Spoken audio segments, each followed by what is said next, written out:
Ladies and gentlemen, Mr. Thorbjørn Jagland, Secretary General of the Council of Europe. Mesdames et messieurs, Monsieur Thorbjørn Jagland, Secrétaire Général du Conseil de l'Europe.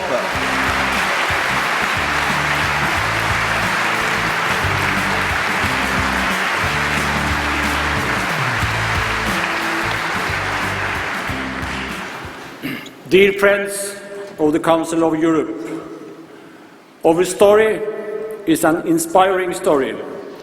It is a story about moving from desperation and poverty to comfort and prosperity. It is a story about moving from misgivings and wars to trust and peace. It is a story about moving from intolerance and unfairness to righteousness and justice.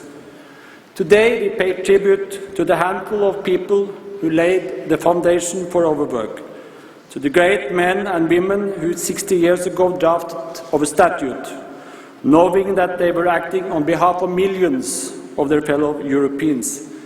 That showed us that with courage, hope and faith, dreams can come true. Today we celebrate the great achievements of the Council of Europe in promoting and protecting democracy, in defending human rights and in building the rule of law in Europe. I am proud of the way in which this organization has supported countries in a daunting task of democratic transformation. I am proud of how we have assisted in building just and fair societies. I am proud of how we have helped individuals to gain what is rightfully theirs. But our task is far from completed. We must continue to reflect and adapt to the changes of our societies are undergoing and must retain our ability to ensure that democracy, human rights, justice and solidarity are respected everywhere and every time. We are the depositaries of the great vision of the great persons who created the Council of Europe 60 years ago. With that come responsibilities for the sake of 800 million people, the generations of today and those yet unborn, those who aspire to live in a peaceful society, respectful of the rights of each and every fellow citizen. Tonight we have traveled together on a journey through the history of our organization. I thank you for having accompanied us on this trip, which will continue towards an even more united Europe. We have moved forward a great deal, and I count on you all to pursue further until we have achieved the noble goals we set for ourselves 60 years ago.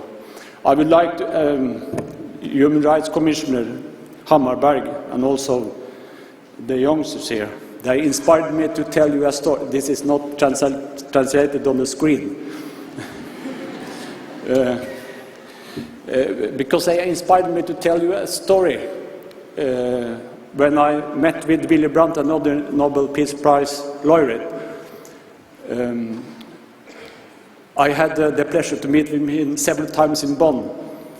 And once he liked to take me up in a restaurant up in the forest there, above the River Rhine. And once he said to me, Thorbjørn, can you imagine this catastrophe on the European continent?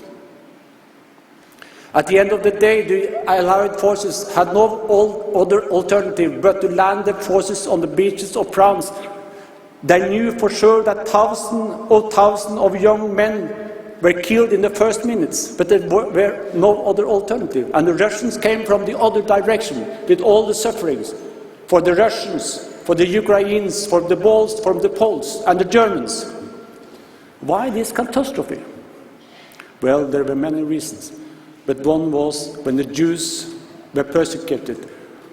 Too many people looked in the other direction because then they believed that they were safe.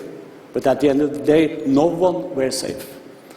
This you have to teach every generation of young people, that human security, human rights is for all or for none. Security on the European continent is for all or for none. That is what history has taught us. Mikhail Gorbachev urged us to be innovative, yes. Dr. Albert Einstein once distributed an exam to his students. And the students were very surprised because it was the same questions that I got 1 year ago. And one of the students dared to raise his arm and ask Dr. Einstein, why do you give us the same questions that we got a year ago? And then Dr. Einstein replied, because I have given you answers.